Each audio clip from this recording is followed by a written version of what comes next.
Naming you Impresario and General Manager of New York City Opera! Really? I don't believe it. Anyway, it is too late. I have made up my mind to retire to the suburbs and farm. Mr. Scruples, I thought you were going to be really happy about this. Happy? My application has been sidelined so much that my cash, credit, enthusiasm, and patience are all exhausted. I am sick and tired of all the politics and BS that plague an impresario. I repeat, I'm becoming a farmer. Don't I know how you feel? I have my own frustrations too. I mean, if you'll just let me sing maybe one or two smallish, no, not small, maybe medium-sized roles. I mean, I can take so much more weight off your shoulders. Let me tell you something, Bluff. We've been through this before. You're a good guy, but if I let you sing in public, the critics would ruin us both. Anyway, opera has become so passé and won't last much longer. What?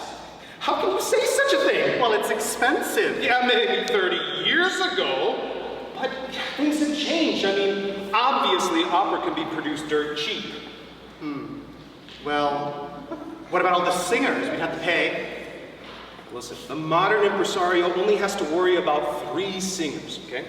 First, falling stars, whose ranges have shrunk along with their fees. I mean, the public will accept anything they recognize. Why do you think they've made like 1 billion Star Wars movies? All right, that's one. Well, the second are beginners with obvious vocal shortcomings. I mean, the great thing is, you don't have to pay them anything, but in return they get, wonderful opportunities. And the last? Well, those are the ones that don't have any talent or any kind of voice, but they have more material means. So you're saying that the low fees of your fallen artists will be paid for by rich amateurs? Mm-hmm. Are you sure it won't cost me anything? In fact, quite the opposite. You'll rake in a handsome profit. Look.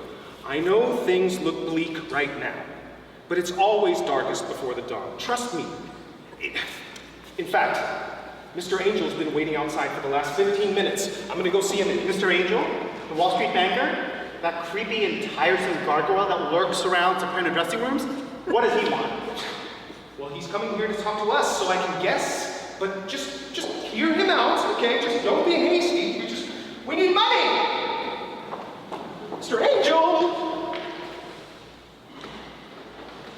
My dear director, New York City Opera is indeed fortunate with you as the helm as the impresario. I must say, I'm a bit bit jealous. You're probably aware that for some time I've maintained a close relationship with one of the stage's brightest shining stars, Madame Goldentrill. The Madame Goldentrill. Such voices are no longer heard. Truly magnificent. I remember her debut at the Met Opera 30 years ago now. She must be retired, isn't she? Yes, and no, if you take my meaning. Off the record, I'd hoped the amenities I provided for her would help her forget the stage. But apparently, she's determined to make a series of farewell performances. Oh, so she wants to come sing for us. Mr. Scruples, it is a pleasure to converse with someone who's so intelligent. You should have been in business. To be frank, my life with Madame Goldentrill would not be worth living unless you gave her your attention. It would mean a great deal to me. Well, that's your problem, not mine. Oh, what Mr. Scruples means, Mr. Angel, is that it's a matter of repertoire. You see, the roles that Madame Goldentrill is used to singing is a little bit beyond the means of our company. What I said was, it would mean a great deal to me. $100,000. Oh! Now, Madame is aware that you haven't heard her in such a time. She's also aware that, as the young people say, haters will hate. So, she has prepared an audition for you and is, in fact, waiting in the limo right now. Why don't I get her? Oh, actually, no, that's not quite all right. What Mr. Scruples means, Mr. Angel, is that this room is hardly suitable acoustically for the likes of Madame Goldentrill. But if she's able to overlook such things, we'd love to hear her. Have I really come to this? Never in my life have I accepted bribes from a singer.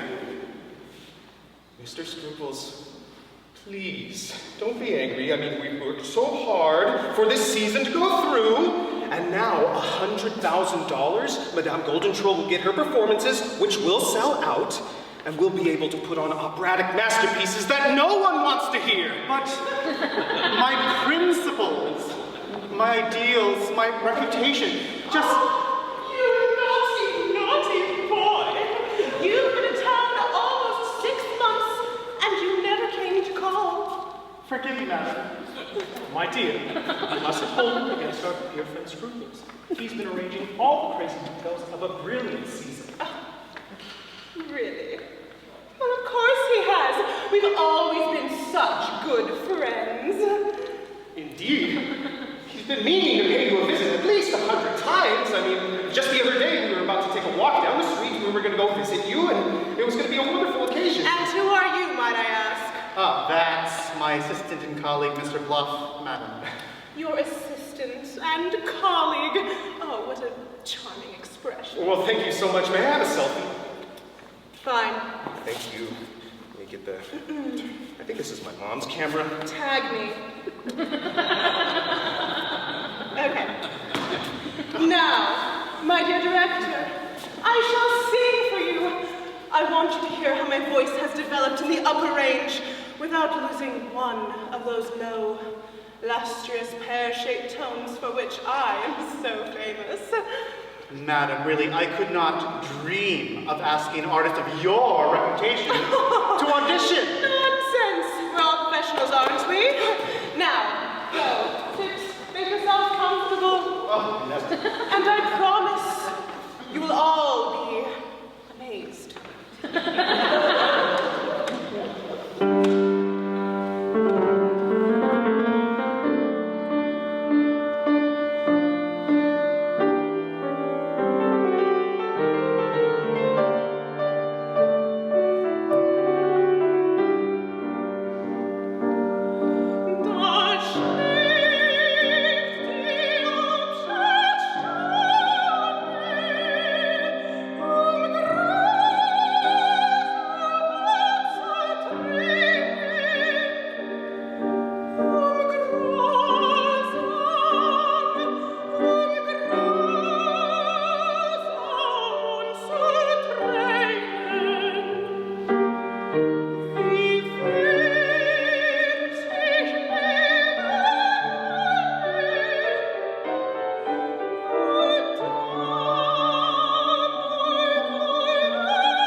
As usual, my dear, you were unapproachable.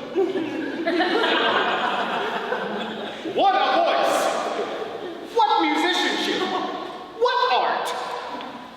Oh, Mr. Bluff, how nice.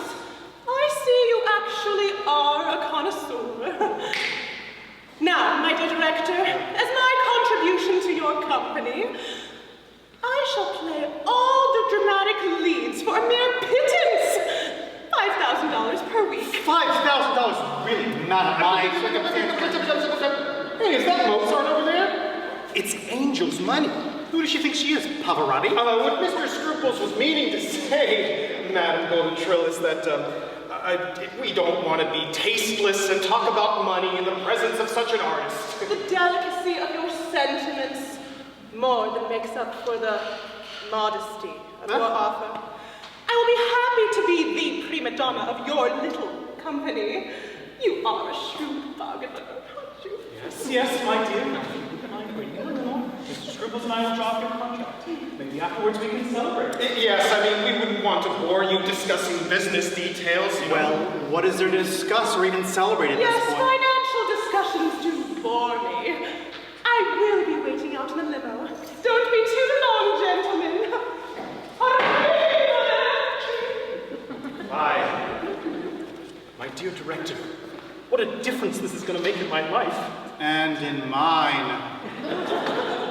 You have been so kind and so understanding that I'm inclined to ask yet another favor. Huh?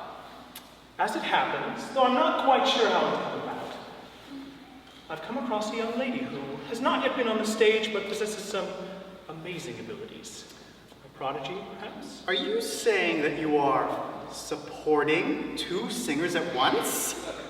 I would think one was enough. Well, Mr. Scruples, I'm sure Mr. Angel is implying that he's a true patron of the arts. I'm sure he is. I'll put it this way.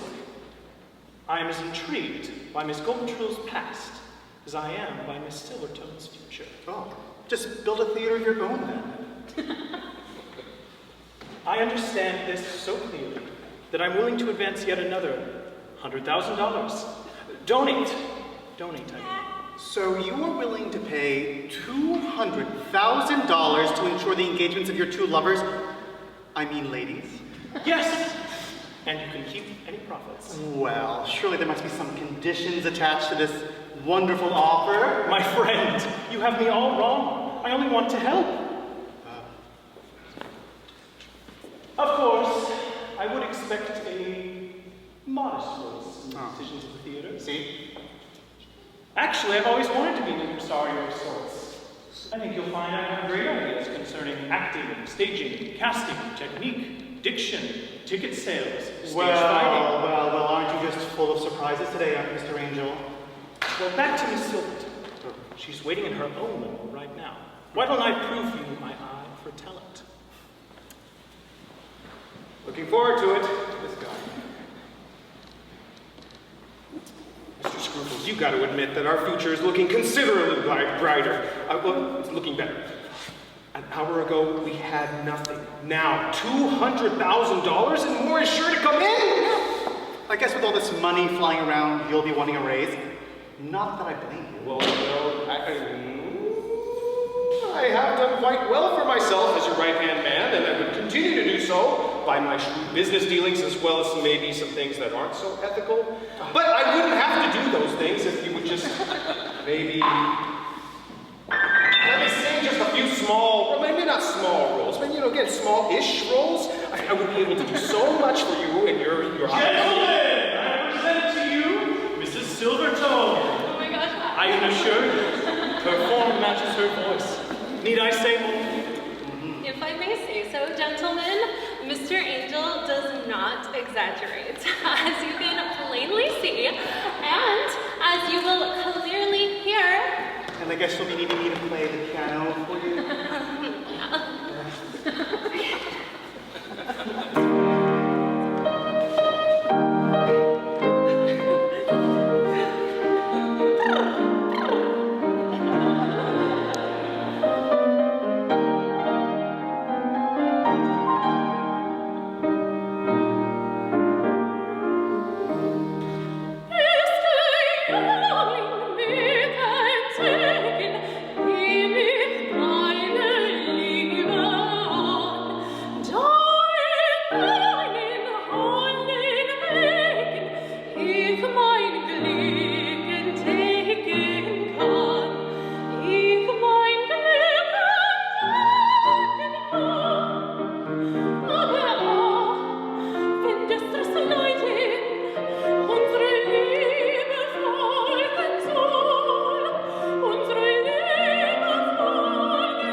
Isn't she wonderful? Marvelous. Perfect. What eyes. What lips. What, Mr. Bluff, I would find it wise to lay your compliments only on the musical aspects. I meant no offense, Mr. Angel. I simply got carried away. Well, Mr. Angel, I must confess, I was most favorably impressed. Miss Silvertone, in spite of your lack of experience, I am willing to offer you a contract. We will start by giving you smaller roles to begin with, and we'll pay you $2,000 a week. $2,000? I have never been so insulted. I know my worth, and I will not be cheated by some cheap impresario. Oh. If you want me in your company, you will have to give me all the comedic roles, plus $5,000 a week, plus a personal assistant. Now listen here, you little. What Mr. Scruples means to say, what I mean to say, is that Mr. Scruples and I will do our best to get you all of your comedic roles and your $5,000 a week. I'll provide your personal assistant. You'll provide a personal assistant. I know why I was waiting out in the limo. You were trying to get this little turnip more than was offered to me. Madam, please. Just compose yourself. It's quite simple. Yes, I can explain. We were just finishing up your contract when this young lady came in to audition for some side parts. Side parts. Being that he values my opinion, Mr. Scruples begged me to stay. Isn't that right? Actually, madam, you'll find that... Mr. Scruples, I always thought that you understood the opera business. Need I remind you that this amateur has clearly no technique, no experience, clearly no style. Why don't you two fight over it then?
Kein Künstler muss den anderen tragen, das setzt die Kunst zu sehr heran. Wohl an nicht an die Kunst, will sein Partei, Kunst steht auf deinem Wort, ich stehe auf meinem Wort. Ein Künstler muss den anderen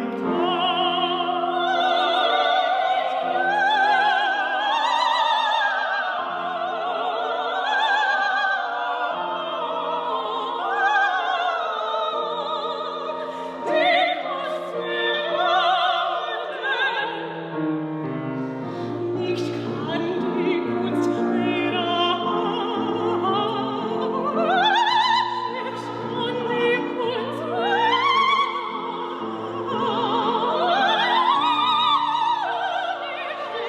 Ein Künstler muss den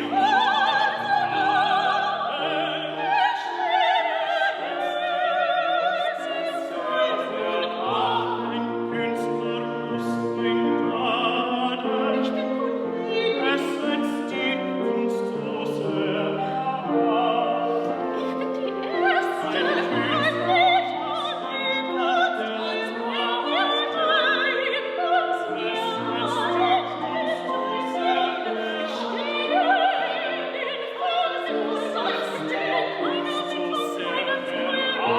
Ich bin die erste Sängerin, ich bin die erste Sängerin, ich bin die erste, ich bin die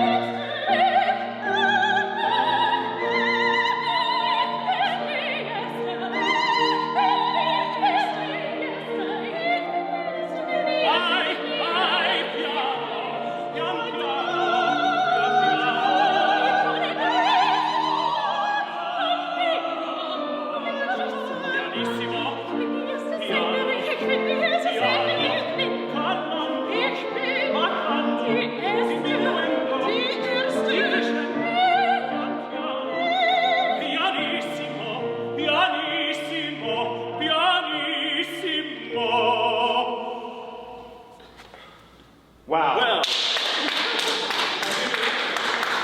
what do you think of my skills delegation? Well, Mr. Angel, it reminded me when I first introduced my cats to one another.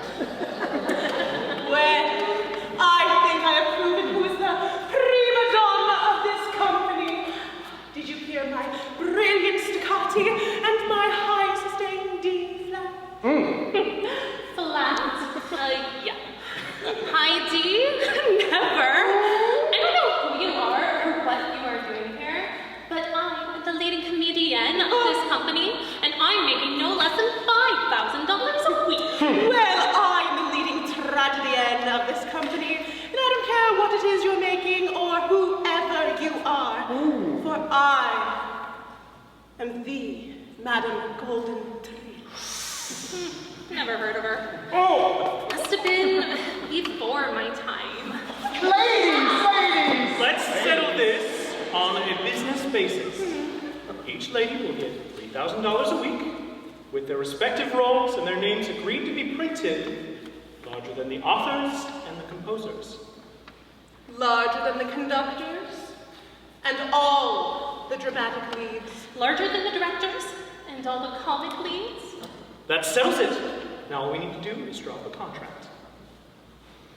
What do you think of mine? Well, that reminded me of a sitcom. But before we sign any contracts, I have an announcement to make. I'm resigning from my position as impresario of this or of any other company effective immediately. You're joking! Not at all. I am going to retire to my farm in the suburbs to build a barn. How could you You're do not this? You're answering leaving us us. in the lurch with No. a rotten man. Not at all. Not at all. I hereby appoint my trusted colleague of many years, Mr. Bluff, as my successor. I appreciate your vote of confidence, Mr. Scruples, but, to be honest, after today's just spectacular display of singing, I've just been inspired to pursue my dream and hopefully one day retire as a singer. So, as my first act as impresario, I shall promote myself to Prima Donna. company. And my final act as impresario is to name Mr. Angel Impresario of New York City Opera. Whatever you say, Bluff, I trust you. Of course, I'm surprised. But from a business basis, opera really isn't that hard. I'm sure I could run it in my spare time.